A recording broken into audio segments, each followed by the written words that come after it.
지금 미국인들은 한국 여행 열풍으로 난리가 났습니다. 한 커뮤니티에는 이런 글까지 올라왔죠. 나는 한국에 제대로 중독됐다. 한국 가서 몸보신하고 싶다. 한국 가기 전과 후로 인생이 나뉜다. K-팝도 경복궁도 아닙니다. 도대체 한국의 무엇이 이들을 중독시키는 걸까요? 정작 한국인들은 모르고 있는 미국인이 한국에 중독된 5가지 이유. 지금 바로 공개합니다. 시작 전 구독과 좋아요 한번 눌러주시면 영상 제작에 큰 힘이 됩니다.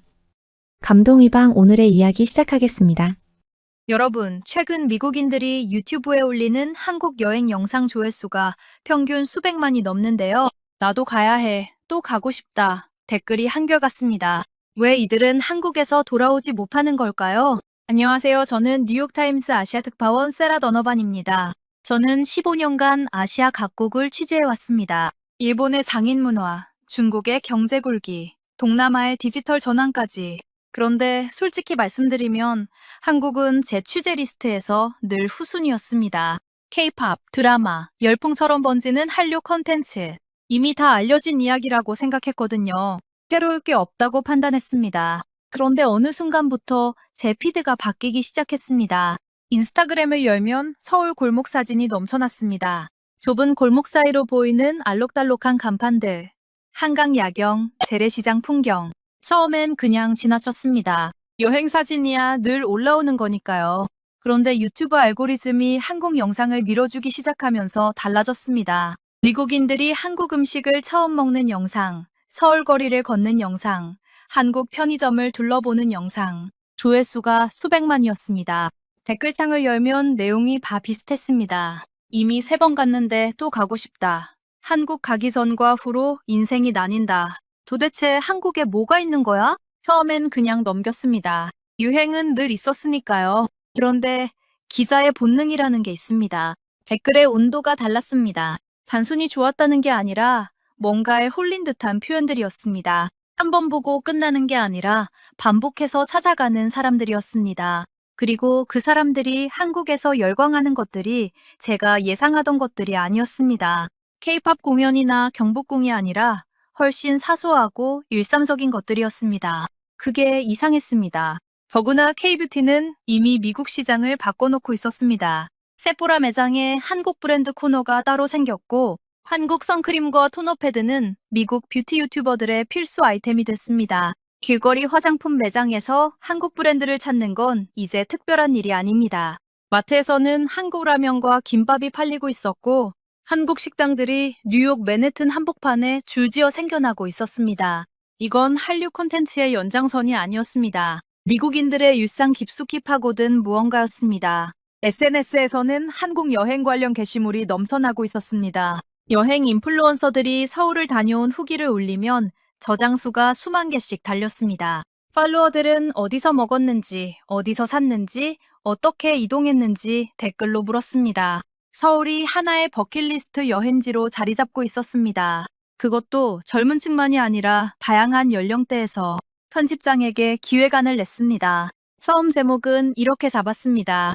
K-뷰티, K-푸드. 그런데 막상 가보니 그게 다가 아니었다. 편집장은 흡족해했습니다. 저도 이미 기사의 90%를 머릿속에 써둔 상태였습니다. 한국의 소프트 파워가 어떻게 미국 일상에 침투했는지 그 구조를 분석하는 기사. 깔끔한 기획이라고 생각했습니다. 서울행 비행기를 기다리며 미국인 여행자 커뮤니티를 뒤지기 시작했습니다. 한국인은 잘 모르는 외국인들끼리만 쓰는 여행정보 공유 사이트였습니다. 거기서 처음으로 예상이 흔들렸습니다. K-팝 공연 후기보다 샤워기 수압 토론이 훨씬 길었습니다. 누군가 올린 글 하나가 댓글 수백 개를 달고 있었습니다.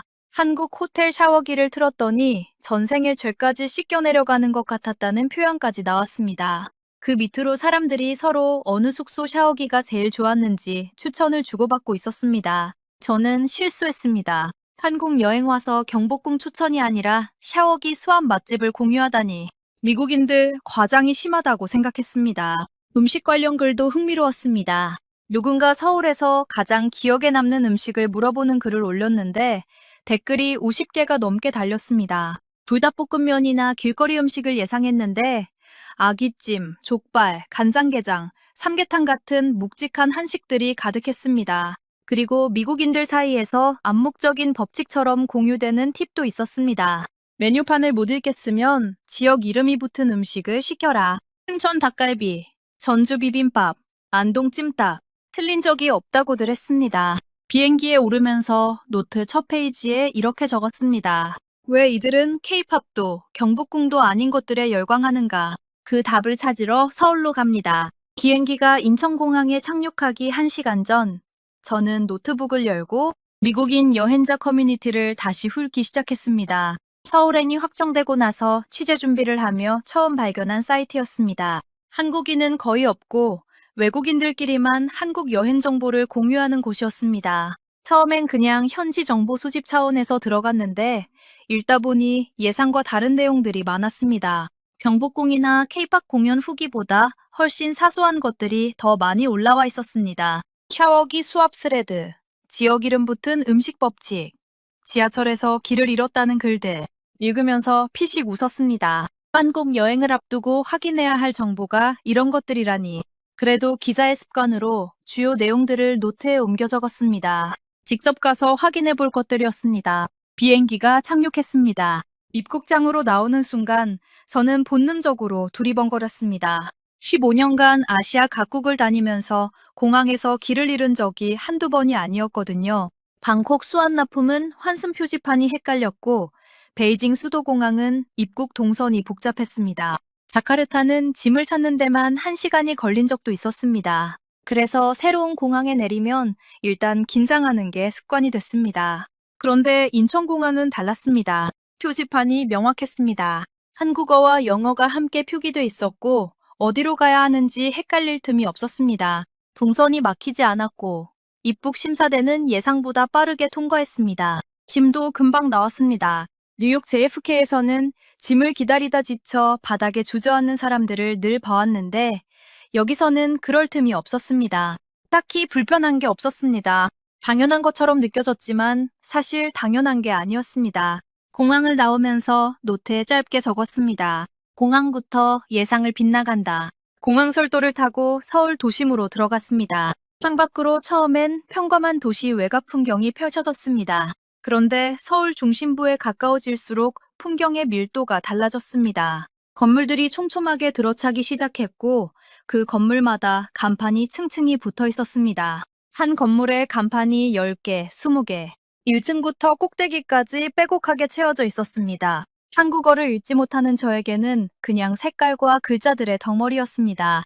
낮인데도 네온 사인이 켜진 곳들이 있었고 골목 안쪽까지 간판들이 가득했습니다. 뉴욕 타임스 스퀘어도 간판이 많지만 그건 한 곳에 몰려있는 겁니다. 서울은 달랐습니다. 도시 전체가 그랬습니다. 어느 골목을 들여다봐도 어느 건물을 올려다봐도 간판이 있었습니다.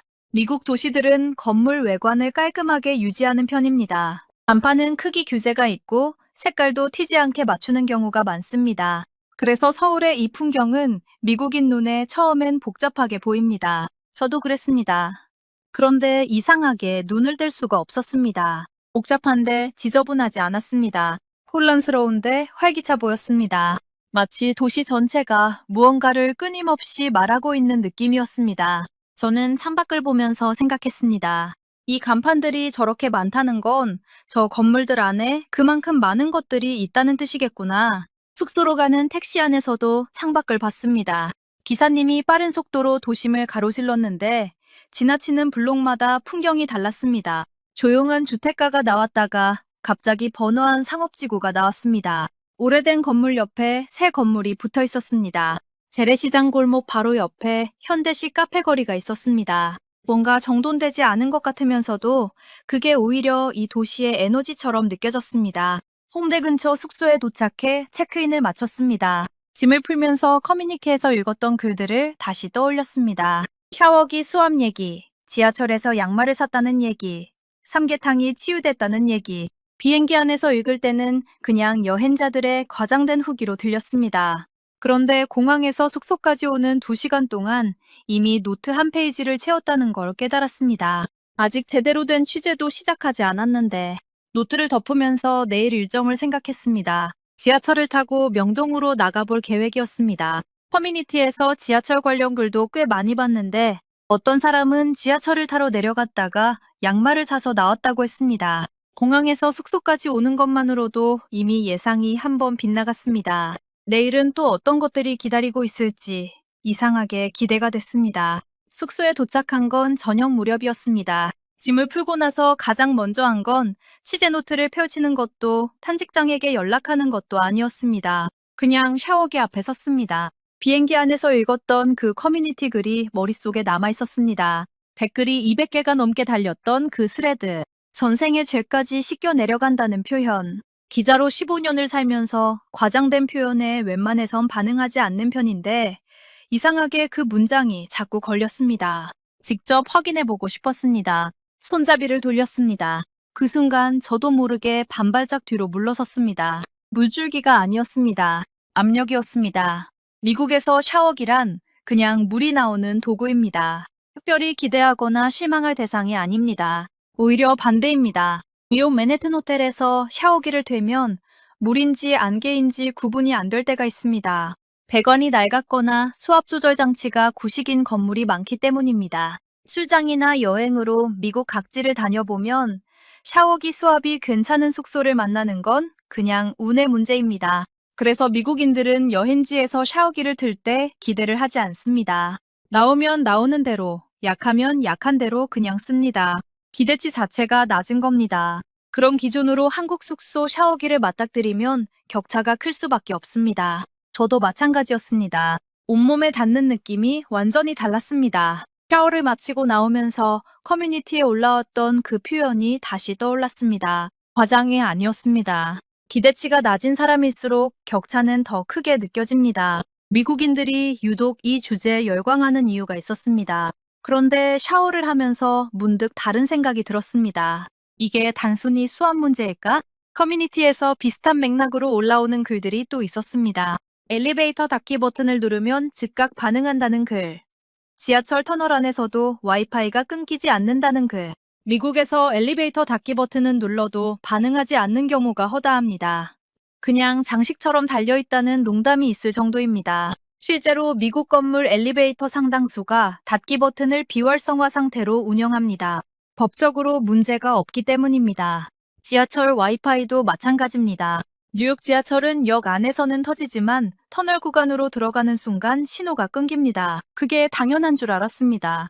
한국은 달랐습니다. 닫기 버튼을 누르면 문이 닫혔습니다. 터널 안에서도 와이파이가 됐습니다. 샤워기는 세게 나왔습니다. 각각은 아주 작은 차이입니다. 그런데 이것들이 모이면 다른 감각을 만들어냅니다. 이 도시는 제대로 작동한다는 느낌, 불편함을 감수하는 게 당연한 게 아니라는 느낌. 저는 샤워를 마치고 나와 젖은 머리로 노트를 펼쳤습니다. 그리고 이렇게 적었습니다. 한국은 사소한 불편함을 그냥 넘기지 않는다. 샤워기 수압이 약하면 고친다. 엘리베이터 버튼이 느리면 고친다. 당연하게 들리지만 이걸 실제로 당연하게 여기는 나라가 많지 않다. 커뮤니티 사람들이 왜 샤워기 얘기를 그렇게 많이 하는지 이제는 알 것 같았습니다. 샤워기가 대단한 게 아니었습니다.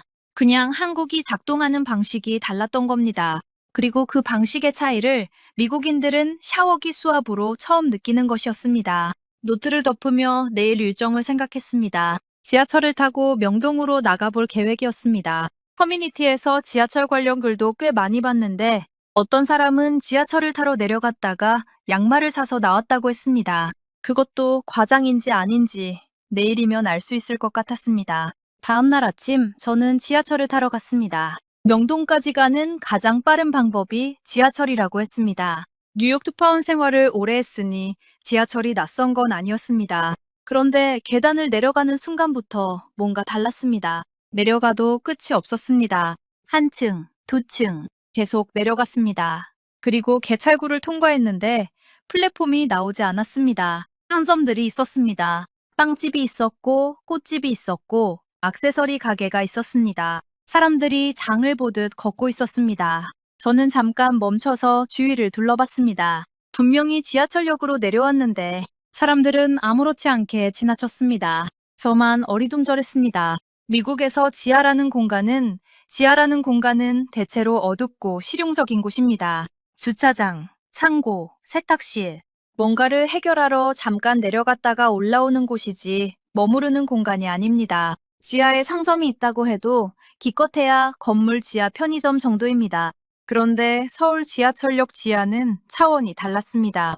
에어컨이 나왔고 와이파이가 됐고 카드 결제가 됐습니다. 조명도 밝았습니다. 천장이 낮다는 것만 빼면 지상과 다를 게 없었습니다. 출구를 찾으려고 표지판을 봤습니다. 출구 번호가 14번까지 있었습니다. 저는 몇 번 출구로 나가야 하는지 확인하지 않고 내려왔다는 걸 그제야 깨달았습니다. 일단 걸으면서 찾자고 생각했습니다. 그게 실수였습니다. 걷기 시작했는데 끝이 없었습니다. 초밥집이 나왔고 코인 노래방이 나왔고 핸드폰 케이스 가게가 나왔습니다. 어느 순간 만두 냄새가 났습니다. 고개를 돌리니 분식집이 있었습니다. 점심을 먹기엔 이른 시간이었는데 사람들이 줄을 서고 있었습니다. 조금 더 걸으니 양말 가게가 나왔습니다. 형형색색의 양말들이 진열대에 가득했습니다. 저는 그냥 지나치려다 멈췄습니다. 재미있는 무늬가 있었습니다. 잠깐만 보려고 했는데 어느새 양말 2켤레를 손에 들고 있었습니다. 계산을 하고 나서야 정신이 들었습니다. 저는 지금 지하철을 타러 내려온 겁니다. 그런데 양말을 샀습니다. 커뮤니티에서 읽었던 글이 떠올랐습니다. 지하철 타러 내려갔다가 양말을 사서 나왔다는 그 사람. 과장이라고 생각했는데 저도 똑같이 됐습니다. 결국 지하 상가를 한 바퀴 더 돌고 나서야 맞는 출구를 찾아 지상으로 나왔습니다. 노트에 이렇게 적었습니다. 서울의 지하는 공간이 아니라 함정이다. 들어가면 계획에 없던 소비를 하게 된다. 명동에 도착해서는 K뷰티 매장들을 둘러봤습니다. 그런데 매장 안보다 바깥 풍경이 더 눈길을 끌었습니다. 한 블록을 걷다가 건물 하나를 올려다봤습니다. 1층 약국, 2층 카페, 3층 피부과, 5층 치과, 6층 고깃집, 8층 노래방. 간판들이 층층이 붙어 있었습니다.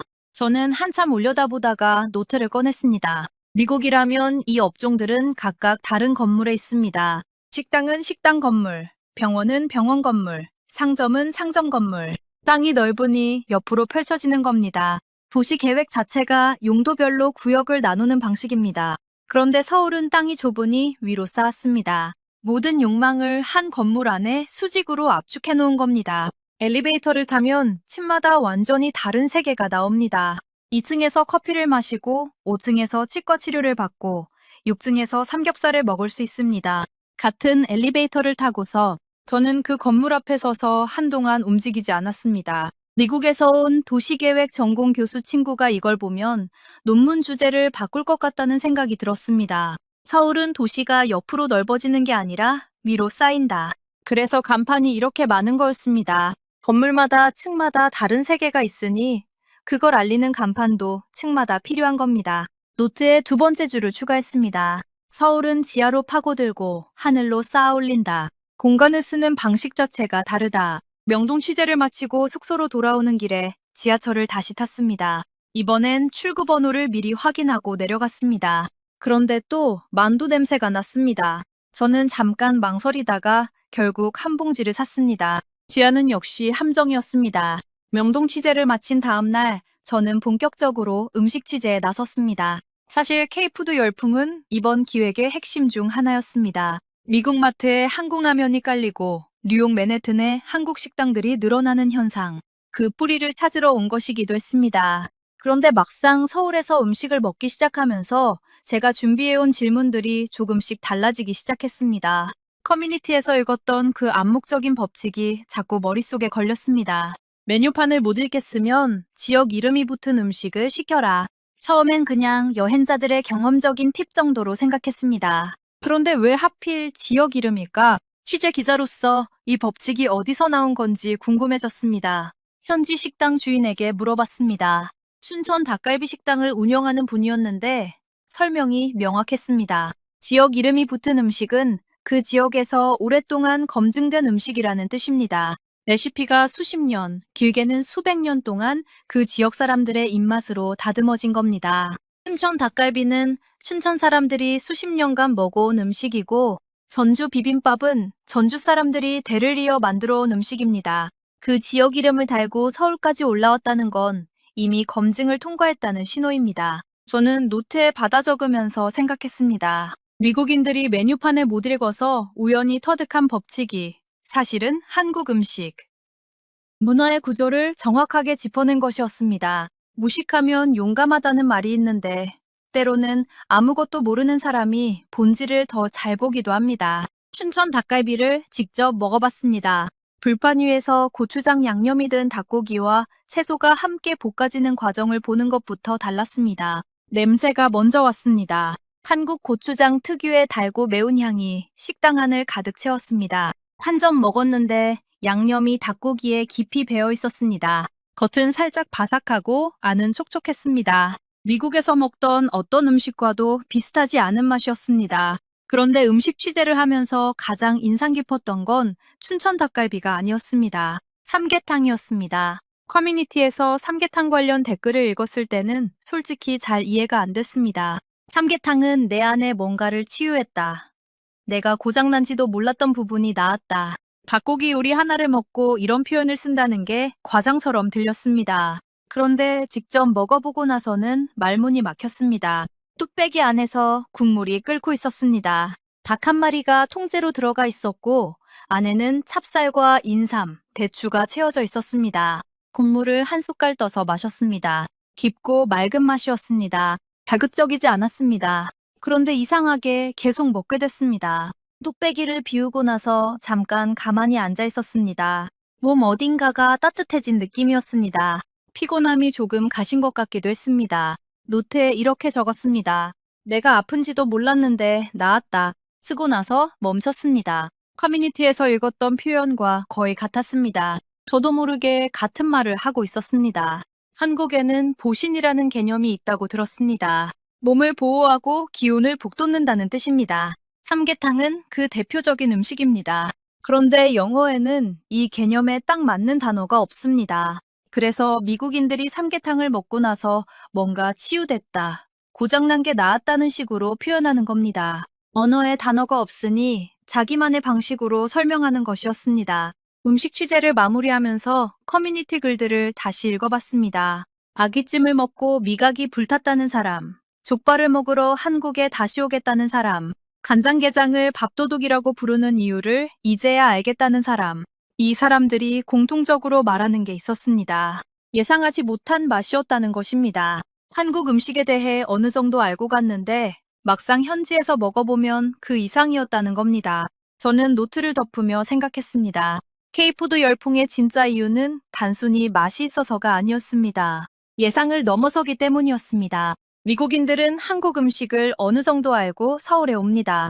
그런데 현지에서 먹어보면 알던 것보다 훨씬 깊고 넓습니다. 그 격차가 사람들을 다시 오게 만드는 겁니다. 지역 이름이 붙은 음식을 시키면 무조건 맛있다는 법칙은 그 격차를 가장 확실하게 경험하는 방법이었습니다. 취재 닷새째 되던 날, 저는 아침 일찍 서울 곳곳을 돌아다닐 계획을 세웠습니다. 홍대, 이태원, 강남. 하루에 3곳을 취재하려면 이동이 많았습니다. 그런데 출발하면서 문득 생각했습니다. 화장실은 어떻게 하지? 미국에서 하루 종일 돌아다닐 때는 이게 진지한 문제입니다. 나가기 전에 반드시 해결하고 나가야 합니다. 미국 거리에서 공중 화장실을 찾는 건 생각보다 어렵습니다. 있어도 잠겨 있거나 유료이거나 손님만 쓸 수 있거나 너무 더럽거나. 뉴욕에서 취재를 다닐 때는 스타벅스 위치를 미리 파악해 두는 게 습관이 됐을 정도입니다. 커피를 사야 화장실을 쓸 수 있으니까요. 그런데 서울에서는 그 걱정을 할 필요가 없었습니다. 지하철역마다 화장실이 있었습니다. 무료였습니다. 휴지가 있었습니다. 그리고 깨끗했습니다. 처음 들어갔을 때 저는 잠깐 두리번거렸습니다. 지하철 역사 안에 이런 화장실이 있다는 게 익숙하지 않았습니다. 뉴욕 지하철 화장실은 대부분 잠겨 있거나 아예 없습니다. 있어도 들어가기 꺼려지는 경우가 많습니다. 그런데 서울 지하철 화장실은 달랐습니다. 환하고 깔끔했습니다. 비데가 설치된 곳도 있었습니다.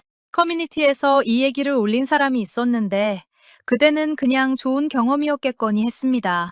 직접 겪어보니 달랐습니다. 이건 단순히 화장실이 깨끗하다는 얘기가 아니었습니다. 도시를 돌아다니는 방식 자체가 달라지는 겁니다. 화장실 걱정 없이 하루 종일 돌아다닐 수 있다는 것. 미국인들에게 이건 생각보다 큰 차이입니다. 홍대로 이동했습니다. 골목을 걷다가 배가 고파졌습니다.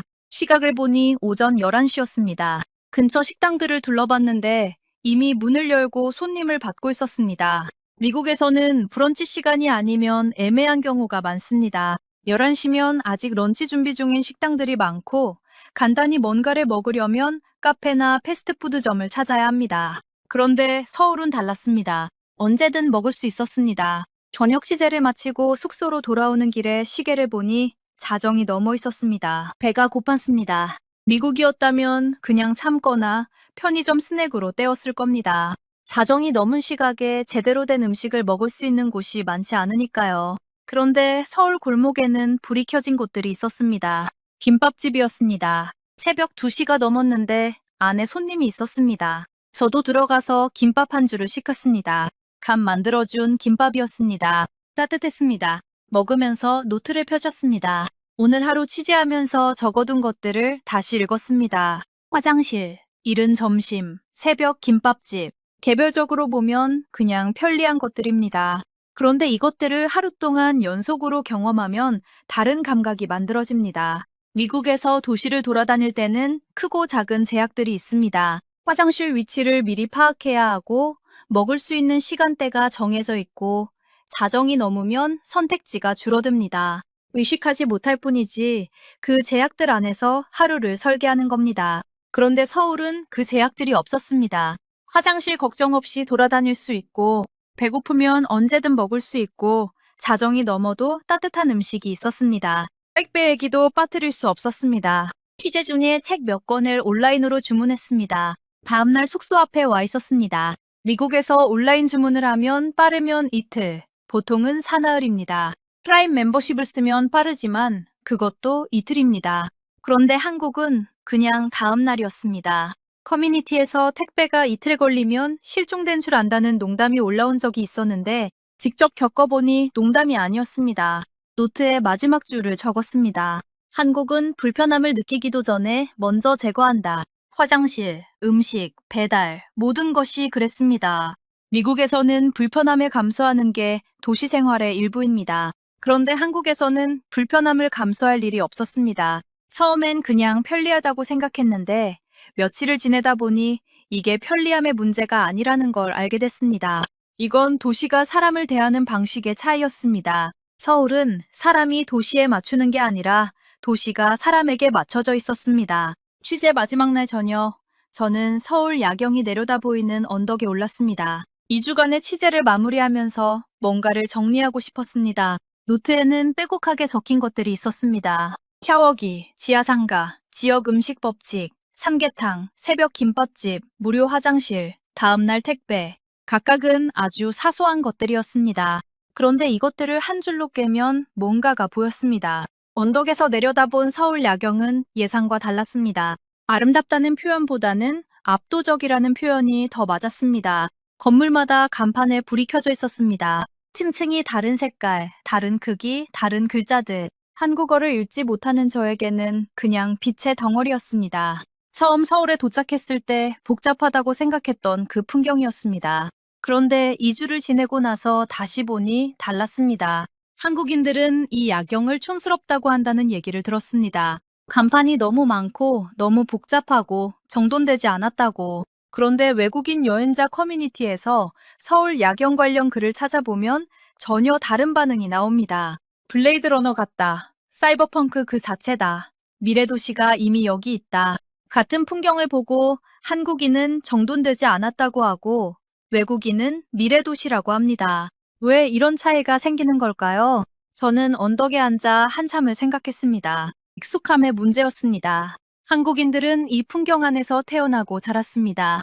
너무 익숙해서 특별하게 보이지 않는 겁니다. 그런데 외국인 눈에는 모든 게 새롭습니다. 층마다 다른 세계가 있는 건물, 지하에 펼쳐진 또 다른 도시, 새벽에도 불 켜진 가게들, 이것들이 합쳐져서 만들어내는 풍경이 외국인에게는 어디서도 본 적 없는 것입니다. K-뷰티와 K-푸드 열풍의 진짜 이유를 여기서 찾을 수 있었습니다. 미국인들이 한국 스킨케어 제품을 쓰다가 한국 라면을 먹다가 유튜브에서 서울 영상을 보다가 직접 오고 싶어지는 이유. 그건 단순히 제품이 좋아서가 아니었습니다. 그 제품들 뒤에 있는 도시가 궁금해지는 겁니다. 이 물건을 만들어낸 곳은 어떤 곳일까? 직접 가서 보고 싶다는 마음이 생기는 겁니다. 그리고 막상 와보면 제품보다 도시가 더 강렬합니다. 샤워기 수압, 지하상가, 새벽 김밥집, 수직으로 쌓인 건물들. 이것들은 유튜브 영상에 나오지 않습니다. 와보지 않으면 모르는 것들입니다. 그래서 한 번 온 사람이 또 옵니다.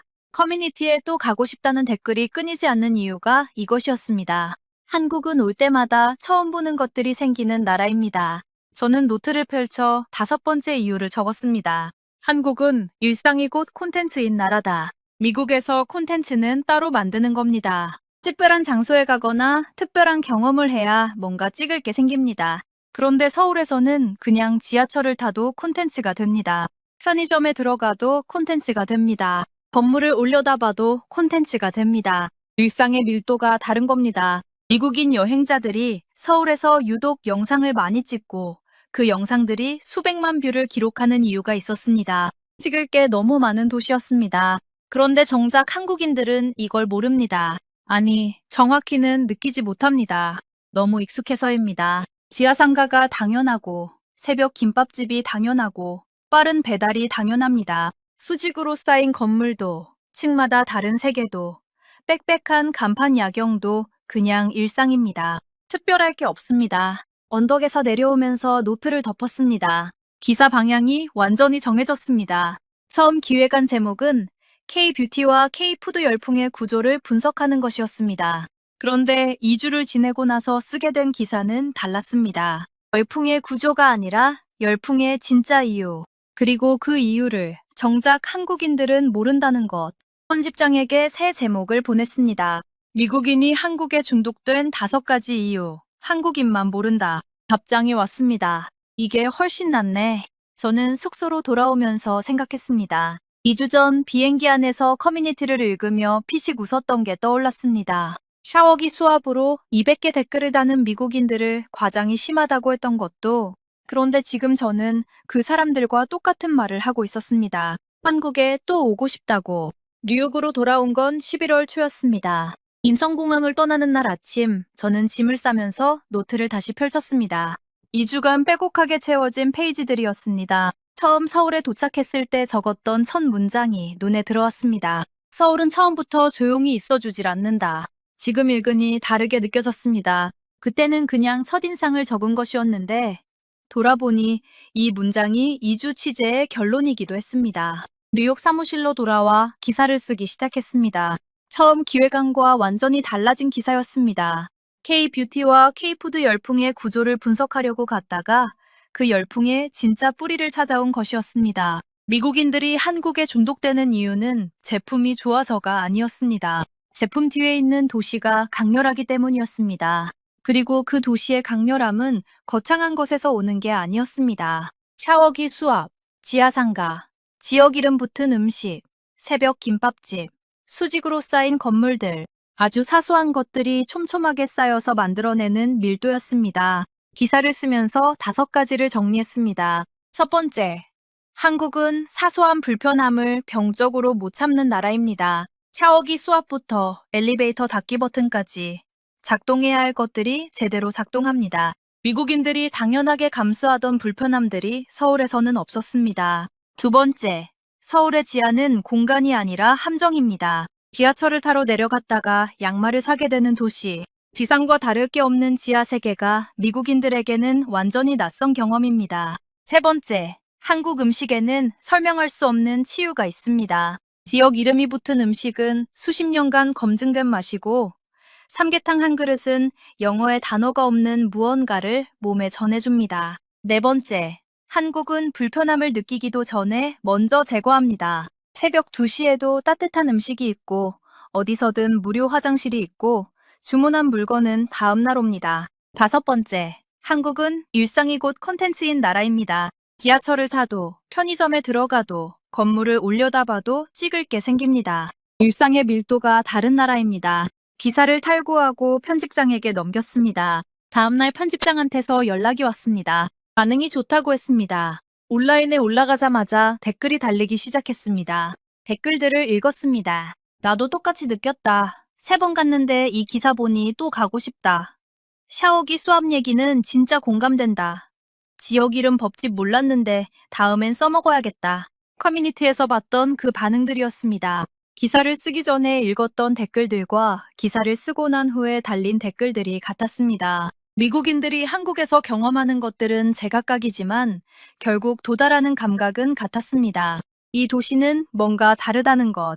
그런데 댓글 중에 이런 것도 있었습니다. 한국 사람들은 자기 나라가 이렇게 특별한 줄 모를 것 같다. 저는 그 댓글을 읽으며 잠시 멈췄습니다. 맞는 말이었습니다. 제가 서울에서 2주간 놀랐던 것들은 한국인들에게 그냥 일상이었습니다. 특별할 게 없는 것들이었습니다. 새벽 김밥집도, 무료 화장실도, 다음날 택배도 너무 익숙해서 보이지 않는 것들이었습니다. 기사 제목은 이렇게 확정됐습니다. 미국인이 한국에 중독된 5가지 이유. 한국인만 모른다. 기사를 마무리하고 나서 저는 항공권 검색창을 열었습니다. 서울행 항공편을 찾고 있었습니다. 언제부터 그러고 있었는지 모르겠습니다. 다음 취재 일정을 핑계로 삼으면 될 것 같았습니다. 그런데 사실 핑계가 필요하지 않았습니다. 그냥 또 가고 싶었습니다.